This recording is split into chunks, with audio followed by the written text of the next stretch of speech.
എല്ലാ സുഹൃത്തുക്കൾക്കും life vision top സ്റ്റാറിലേക്ക് വീണ്ടും സ്വാഗതം ചെയ്യുന്നു. ഞാൻ GK തുമ്പക്കാരൻ. അങ്ങനെ ഏതാനും മണിക്കൂറുകൾ മാത്രം അവശേഷിക്കുകയാണ് നമ്മുടെ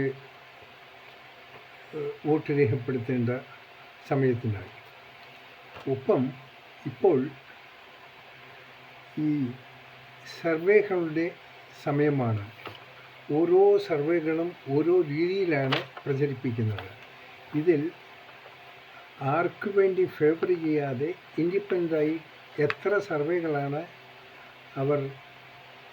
അവർക്ക് അറിയുന്ന വസ്തുതകളെ നമ്മുടെ പൊതുജനങ്ങളിലേക്ക് എത്തിക്കുന്നത്. എന്നാൽ ഇതിൽ ഒരു ചിലർ മറ്റാരുടെയെങ്കിലും സമ്മർദ്ദങ്ങൾക്ക് വഴങ്ങി അവരുടെ പാരിതോഷികമൊക്കെ വാങ്ങി അവർക്ക് ഫേവർ ചെയ്യുന്ന രീതിയിലുള്ള ആൾക്കാരും ഇല്ലാതില്ല. എന്തായിരുന്നാലും നമുക്ക് സത്യം അറിയണമെങ്കിൽ ഇലക്ഷൻ റിസൾട്ട് വരെ കാത്തിരിക്കണം.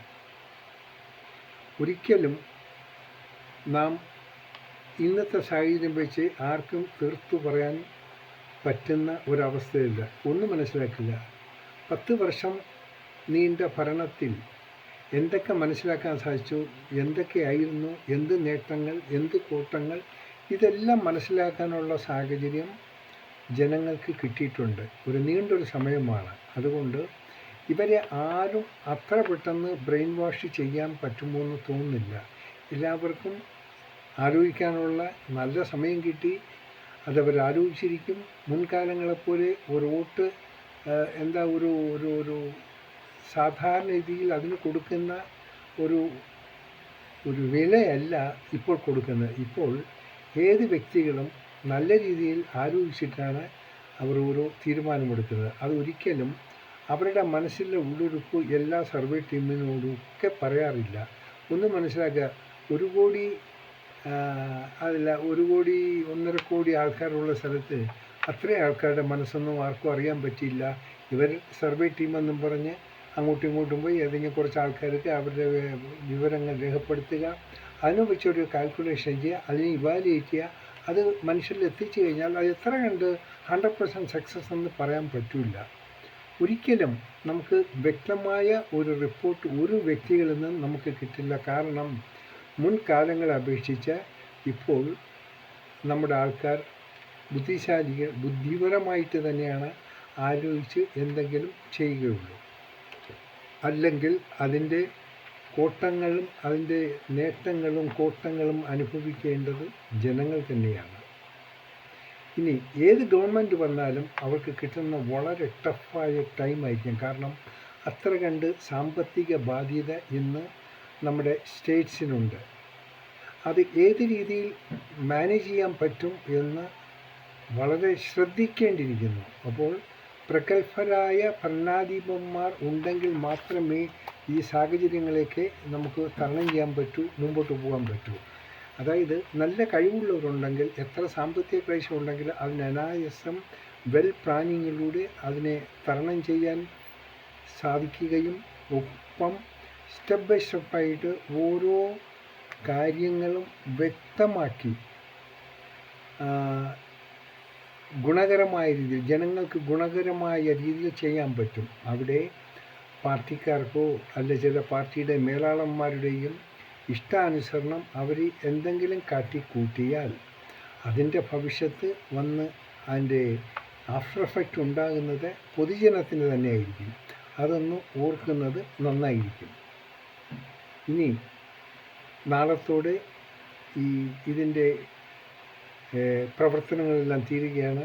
പിന്നെ അതീവ രഹസ്യമായ ക്യാൻവാസിങ്ങും മറ്റുമൊക്കെ ആയിരിക്കും. ഇതിനിടയ്ക്ക് വോട്ടിന് പല കളികളും നടക്കും. അതിനുള്ള ഏജൻസികൾ വളരെ ജാഗ്രരൂപരായി പണി ചെയ്തുകൊണ്ടിരിക്കുകയാണ്. വോട്ടുകൾ അങ്ങോട്ടും മറിക്കണോ ഇങ്ങോട്ടും മറിക്കണോ എന്നാലും ഒരു കൺഫ്യൂഷൻ സ്റ്റേജാണ്. പക്ഷേ ജനങ്ങൾ മുൻ നാളുകളെ അപേക്ഷിച്ച് ജനങ്ങളെ കൺഫ്യൂഷൻ ആക്കാൻ പറ്റത്തില്ല. വളരെ നല്ല രീതിയിൽ ആൾക്കാർ ചിന്തിക്കാൻ ശ്രമിക്കുന്നുള്ള ഒരു സമയമാണ്. അവർക്കറിയാം കഴിഞ്ഞ 10 വർഷം എന്തൊക്കെയായിരുന്നു അവർക്ക് നേട്ടം കിട്ടി, എന്തൊക്കെ കോട്ടങ്ങൾ ഉണ്ടായി, ഇതെല്ലാം അവർ മനസ്സിലാക്കുന്നു.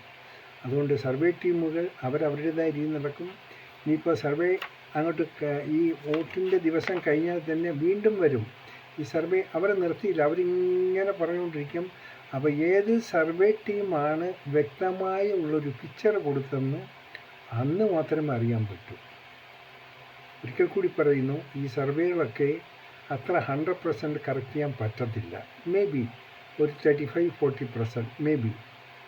കാരണം ഒത്തിരി ആൾക്കാർ ഇവരെല്ലാം ഒരു നല്ല രീതിയിൽ സർവേ നടത്തി ഒരു നല്ല റിപ്പോർട്ട് പബ്ലിക്കിന് കൊടുക്കണമെങ്കിൽ അതിൻ്റേതായ ഒരുപാട് ബുദ്ധിമുട്ടുകളുണ്ട്, അതിന് കാലതാമസം വരും. ഇവരിപ്പോൾ എടുക്കുന്ന ഈ സർവേ ടീം എടുത്ത ആ സമയം കൊണ്ട് ഇവർ വിചാരിക്കുന്ന റിസൾട്ട് മനുഷ്യൻ്റെ മനസ്സിലാക്കാൻ പറ്റത്തില്ല. പിന്നെ ഒരു മൈക്ക് കിട്ടിക്കഴിഞ്ഞാൽ അവർ ആരോടെങ്കിലും പോയി ചോദിക്കുക, അവരെന്തെങ്കിലുമൊക്കെ പറയും. അത് കറക്റ്റായിരിക്കാം, കറക്റ്റ് അല്ലാതായിരിക്കും. ഒരുപക്ഷെ ഏറ്റവും ഈ ഭരണം കൊണ്ട് നേട്ടം കിട്ടിയ ഒരാളുടെക്കാണ് ഏതെന്ന് പറയും, അവരാ ഭരണകർത്താക്കളെ നല്ലതെന്ന് പറയും, കിട്ടാത്തവർ നേരെ തിരിച്ചും പറയും.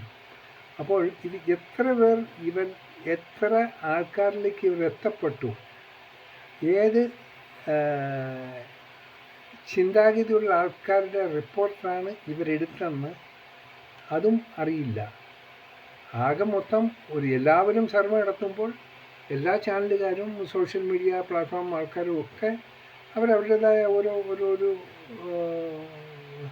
റിപ്പോർട്ട് ജനങ്ങളെ ഏൽപ്പിക്കണം. ചില ചാനലുകൾ ഇഷ്ടപ്പെടുന്ന ആൾക്കാരുണ്ട്, അവരിഷ്ടപ്പെടുന്ന ചാനലുകളിൽ എന്താണ് സർവേ കൊടുക്കുന്നു അവരത് മാത്രമേ വിശ്വസിക്കത്തുള്ളൂ. അതിലവർ സ്വപ്നം കണ്ടുകൊണ്ടിരിക്കും. പക്ഷേ സ്വപ്നം സാക്ഷാത്കരിക്കുന്നതിന് ആ ഫൈനൽ ദിവസമേ പറ്റത്തുള്ളൂ. അതുവരെ നമുക്കൊന്ന് സമാധാനമായിരിക്കുക. നിങ്ങൾ ആർക്കാണ് വോട്ട് ചെയ്യേണ്ടത് നിങ്ങൾ ആലോചിക്കുക. സത്യത്തിന് വേണ്ടിയും നീതിക്ക് വേണ്ടിയും നിങ്ങൾ ചെയ്യുക. നിങ്ങളുടെ വോട്ട് വിലപ്പെടുത്തുക. അത് മാത്രമേ നമുക്കിപ്പോൾ ചെയ്യാനുള്ളൂ. ബാക്കി അതിൻ്റെ റിസൾട്ട് കിട്ടും. നിങ്ങൾ ചെയ്യുന്നതിൻ്റെ ഫലം 100% നിങ്ങൾക്ക് കിട്ടും. അതിൽ യാതൊരു മാറ്റങ്ങളും ഉണ്ടാകില്ല. കാണാം വീണ്ടും മറ്റൊരു വീഡിയോയിലൂടെ. Thank you.